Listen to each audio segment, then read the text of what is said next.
महर्षि कश्यप के पुत्र पक्षीराज गरुड़ को भगवान विष्णु का वाहन कहा गया है। एक बार गरुड़ ने भगवान विष्णु से मृत्यु के बाद प्राणियों की स्थिति, जीव की यमलोक यात्रा, विभिन्न कर्मों से प्राप्त होने वाले नरकों, योनियों तथा पापियों की दुर्गति से संबंधित अनेक गूढ़ एवं रहस्य युक्त प्रश्न पूछे। उस समय भगवान विष्णु ने गरुड़ की जिज्ञासा शांत करते हुए उन्हें जो ज्ञान में उपदेश दिया था, उसी उपदेश का इस पुराण में विस्तृत विवेचन किया गया है। गरुड़ के माध्यम से ही भगवान विष्णु के श्रीमुख से मृत्यु के उपरांत के गूढ़ तथा परम कल्याणकारी वचन प्रकट हुए थे। इसीलिए इस पुराण को गरुड़ पुराण कहा गया है। श्री विष्णु द्वारा प्रतिपादित ये पुराण मुख्यतः वैष्णव पुराण है। इस पुराण को मुख्य गारुड़ी विद्या भी कहा गया है। इस पुराण का ज्ञान सर्वप्रथम ब्रह्मा जी ने महर्षि वेद व्यास को प्रदान किया था। तत्पश्चात व्यास जी ने अपने शिष्य सूत जी को तथा सूत जी ने नैमिषारण्य में शौनक आदि ऋषि मुनियों को प्रदान किया था। सनातन हिंदू धर्म में मृत्यु के बाद गरुड़ पुराण के श्रवण का प्रावधान है। इस पुराण के उत्तरखंड में प्रेत कल्प का वर्णन है। इसे सद्गति प्रदान करने वाला कहा गया है। इसके अतिरिक्त इस पुराण में श्राद्ध, तर्पण, मुक्ति के उपायों तथा जीव की गति का विस्तृत वर्णन मिलता है। श्लोक संख्या तथा खंड। संपूर्ण गरुड़ पुराण 19,000 श्लोकों का सार है, किंतु वर्तमान में इसके मात्र 7,000 श्लोक ही उपलब्ध हैं। गरुड़ पुराण को पूर्व खंड तथा उत्तरखंड इन दो भागों में विभाजित किया गया है। पूर्व खंड में 221 तथा उत्तरखंड में 35 अध्याय वर्णित हैं। गरुड़ पुराण का सार। गरुड़ पुराण का आरंभ भगवान विष्णु के 24 अवतारों के संक्षिप्त वर्णन से है।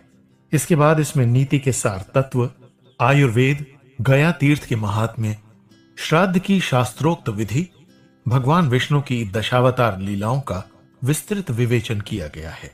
तत्पश्चात अन्य पुराणों की भांति इस पुराण में भी सूर्यवंश तथा चंद्रवंश का परिचय देते हुए अनेक तेजस्वी राजाओं के चरित्रों का निरूपण किया गया है।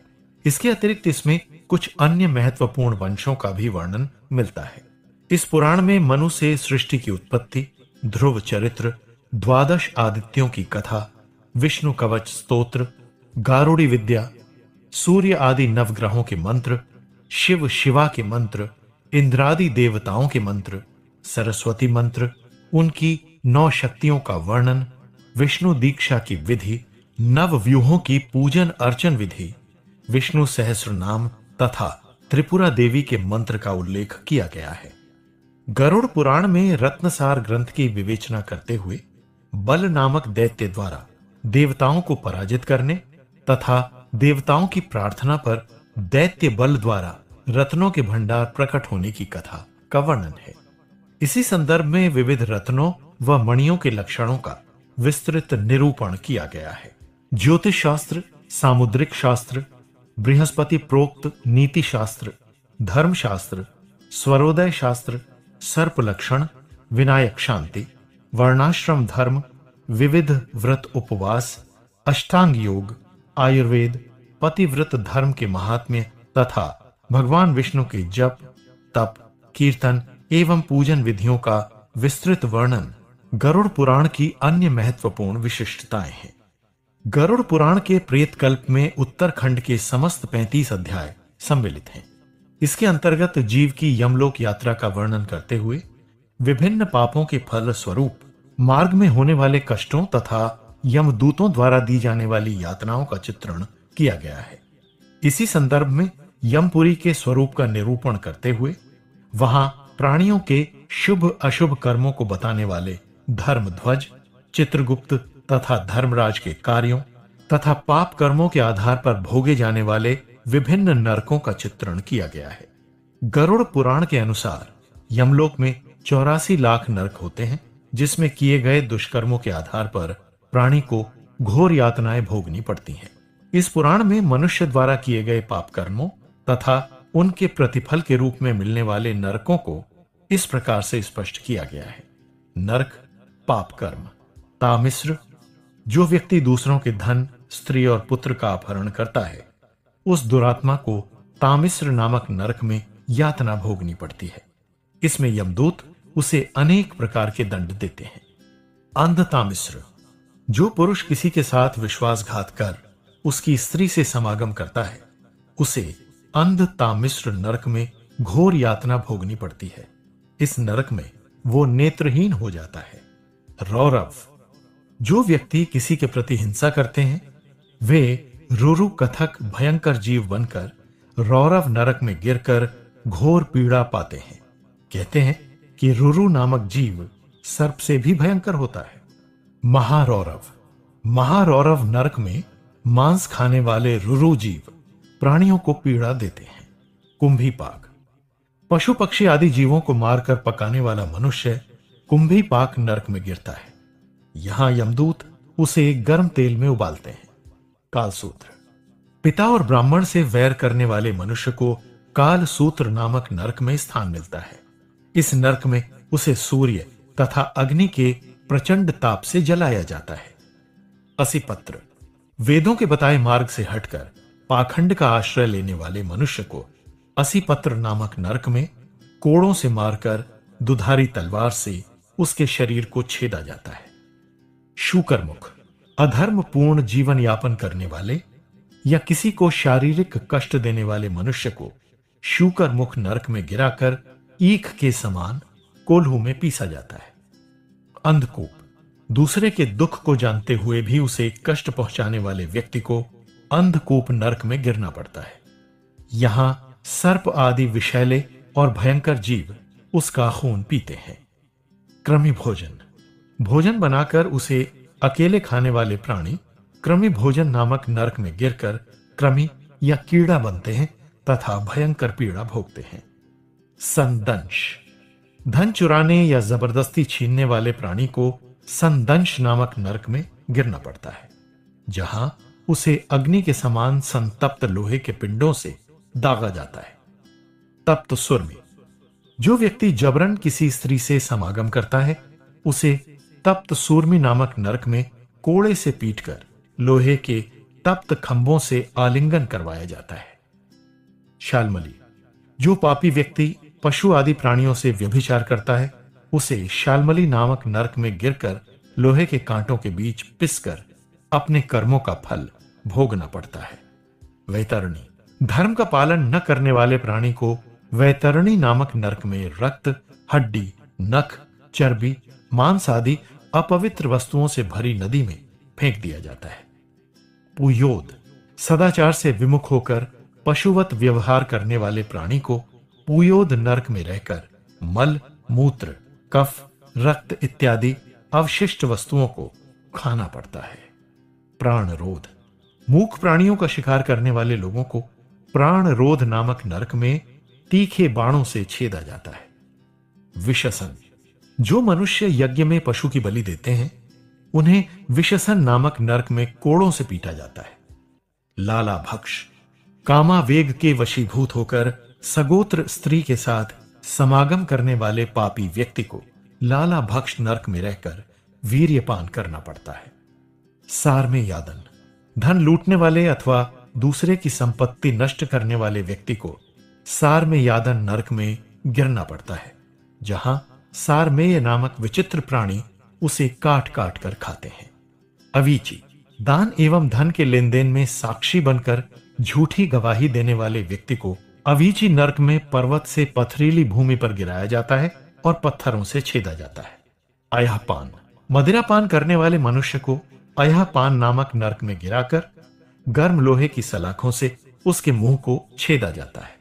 क्षार कर्दम, अपने से श्रेष्ठ पुरुषों का सम्मान न करने वाला व्यक्ति क्षार कर्दम नामक नरक में असंख्य पीड़ाएं भोगता है। शूल प्रोत, पशु पक्षियों को बांधकर अथवा शूल चुभोकर मनोरंजन करने वाले मनुष्य को शूल प्रोत नामक नरक में शूल चुभोए जाते हैं। कौवे और बटेर उसके शरीर को अपनी चोंचों से छेदते हैं। दंदशूक, दूसरों का अहित करने वाले क्रूर स्वभाव के मनुष्य को दंदशूक नरक में 5 व 7 मुख वाले सर्पों के बीच फेंक दिया जाता है, जहां उन्हें ये सांप दिन रात डसते रहते हैं। अवट निरोधन। किसी को बंदी बनाकर उसे अंधेरे स्थान पर रखने वाले व्यक्ति को अवट निरोधन नामक नरक में रखकर विषैली अग्नि के धुएं से कष्ट पहुंचाया जाता है। पर्यावर्तन। घर आए अतिथियों को पापी दृष्टि से देखने वाले व्यक्ति को पर्यावर्तन नामक नरक में रखा जाता है, जहां कौए, गिद्ध, चील आदि क्रूर पक्षी अपनी तीखी चोंचों से उसके नेत्र निकाल लेते हैं। सूची मुख। सदा धन संग्रह में लगे रहने वाले और दूसरों की उन्नति देखकर ईर्ष्या करने वाले मनुष्य को सूची मुख नरक में यमदूत सुई से वस्त्र की भांति सिल देते हैं। इनके अतिरिक्त इस पुराण में प्रेत योनि का वर्णन कर उससे बचने तथा कर्म कांड किए बिना सदगति प्राप्त करने के उपायों का विस्तृत वर्णन है। इसके अंतर्गत पिंडदान, श्राद्ध कर्म, दान आदि के महात्म्य को दर्शाया गया है। अंत में भगवान विष्णु की भक्ति की महिमा, महर्षि मार्कंडेय द्वारा की गई स्तुति, सांख्य वर्णन, वेदांत योग तथा गीता सार का प्रतिपादन कर इस पुराण का उपसंहार किया गया है। गरुड़ पुराण की कथा। कश्यप ब्राह्मण की कथा। प्राचीन समय की बात है। अभिमन्यु के पुत्र परीक्षित बड़े धार्मिक राजा थे। उन्होंने 60 वर्ष तक हस्तिनापुर में न्यायपूर्वक राज्य किया। एक समय की बात है, राजा परीक्षित शिकार खेलने के लिए वन में गए हुए थे। एक मृग का पीछा करते करते वो बहुत थक गए। उन्हें प्यास भी सताने लगी थी। इतने में उनकी दृष्टि समाधिलीन शमीक मुनि पर पड़ी।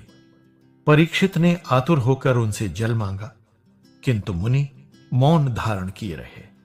उन्होंने कोई उत्तर नहीं दिया। तब प्यास से व्याकुल राजा परीक्षित ने क्रुद्ध होकर पास ही मृत पड़े एक सर्प को उठाकर मुनि के गले में डाल दिया और उनका उपहास करते हुए अपनी राजधानी लौट गए। शमीक मुनि के श्रृंगी नाम के एक परम तेजस्वी पुत्र थे। जब उन्हें यह ज्ञात हुआ कि राजा परीक्षित ने उनके पिता का अपमान किया है, तो उन्होंने क्रुद्ध होकर श्राप दिया, आज से 7वीं रात परीक्षित को तक्षक सर्प डस लेगा। उधर जब राजा परीक्षित को श्रृंगी द्वारा दिए गए श्राप के बारे में पता चला, तो वो अपने राज्य का भार कुशल मंत्रियों को सौंपकर स्वयं एक सुरक्षित महल में रहने के लिए चले गए। उन्होंने अपनी सुरक्षा के लिए ऐसे विद्वानों की नियुक्ति की जो मणि और मंत्रों के ज्ञाता थे। इसके अतिरिक्त महल के द्वार पर अनेक नवयुवक सिपाहियों को नियुक्त कर दिया गया। इनका कार्य किसी को भी महल में प्रवेश करने से रोकना था। इतना सुदृढ़ प्रबंध किया गया कि बिना अनुमति के वायु का एक झोंका भी अंदर नहीं जा सकता था। उसी राज्य के एक गांव में कश्यप नाम का एक विद्वान ब्राह्मण रहता था। वो ब्राह्मण मंत्र शास्त्र का पूर्ण विद्वान था। निर्धन होने के कारण धन में उसकी विशेष रुचि थी। जब उसे परीक्षित को श्राप मिलने की बात ज्ञात हुई, तो वो सोचने लगा, यदि मैं राजा परीक्षित को तक्षक नाग से बचा लूं, तो प्रसन्न होकर वो मेरी झोली सोने चांदी से भर देंगे। ये सोचकर कश्यप राजमहल की ओर चल पड़ा। इधर श्रृंगी मुनि के श्राप को पूर्ण करने के लिए तक्षक नाग ने भी वृद्ध ब्राह्मण का रूप धारण किया और राजा परीक्षित को डसने के लिए अपने घर से निकल पड़ा। मार्ग में तक्षक को कश्यप ब्राह्मण दिखाई दिया, जो तेज कदमों से राज्य की ओर बढ़ रहा था।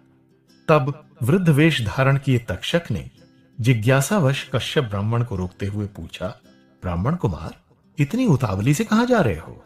कृपया बताने का कष्ट करें। कश्यप रुकते हुए बोला, ब्राह्मण देव, ऋषि से मिले श्राप के कारण राजा परीक्षित को कुछ दिनों बाद तक्षक नाग काट लेगा, जिससे उनकी मृत्यु हो जाएगी। मंत्र शास्त्र का ज्ञाता होने के कारण मैं विष उतारने की विद्या से भली भांति परिचित हूं। राजा परीक्षित को बचाने के उद्देश्य से ही मैं उनके पास जा रहा हूं। यदि भगवान विष्णु की कृपा हुई, तो मैं अपने मंत्रों के प्रभाव से तक्षक नाग के विष को उतारकर राजा परीक्षित को अवश्य पुनर्जीवित कर दूंगा। कश्यप की बात सुनकर तक्षक हंसते हुए बोला, ब्राह्मण देव, मैं ही वो तक्षक नाग हूं जिसके काटने से राजा परीक्षित काल का ग्रास बनने वाले हैं। मेरा विष हलाहल के समान अत्यंत तीव्र है। उसका निदान किसी भी मंत्र अथवा औषधि से नहीं किया जा सकता। उचित यही है कि आप लौट जाएं, अन्यथा व्यर्थ ही आप उपहास के पात्र बन जाएंगे। कश्यप ब्राह्मण शांत स्वर में बोला, हे नागराज, आप सत्य कह रहे हैं, किंतु मेरे पास ऐसी विद्या है जिससे मैं शेष नाग के विष दंश का प्रभाव भी नष्ट कर सकता हूं। मुझे पूर्ण विश्वास है कि मैं आपके दंश की चिकित्सा कर राजा परीक्षित को पुनर्जीवित कर दूंगा। तब तक्षक ने कश्यप के मंत्र बल की परीक्षा के लिए अपनी विषाग्नि से एक वृक्ष को राख बना दिया, किंतु देखते ही देखते कश्यप ब्राह्मण ने अपनी मंत्र शक्ति के प्रभाव से उस राख को पुनः हरा भरा वृक्ष बना दिया। कश्यप के मंत्र बल की शक्ति से प्रभावित होकर तक्षक अपने वास्तविक रूप में प्रकट होकर बोला, ब्राह्मण कुमार, आप बड़े पवित्र आत्मा हैं, कृपया मेरे मार्ग में अवरोध उत्पन्न न करें। भगवान ने राजा परीक्षित की मृत्यु मेरे द्वारा निश्चित की है, अतः आप लौट जाएं। इसके लिए मैं आपको अभिलषित वस्तु प्रदान करने को तैयार हूं। कश्यप ब्राह्मण सोच में पड़ गया। उसकी मनोवांछित वस्तु उसे प्राप्त हो रही थी। तब उसने ध्यान लगाया। ये ज्ञात होने पर कि राजा परीक्षित की आयु शेष नहीं है, उसने प्रसन्नतापूर्वक तक्षक की बात स्वीकार कर ली और अपेक्षित धन लेकर लौट गया। इस प्रकार तक्षक नाग ने राजा परीक्षित को डसकर श्रृंगी मुनि के वचन को सत्य सिद्ध किया। गरुड़ पुराण में इस कथा के संदर्भ में कहा गया है कि कश्यप ब्राह्मण को वो दिव्य विद्या गरुड़ पुराण के श्रवण से सिद्ध हुई थी।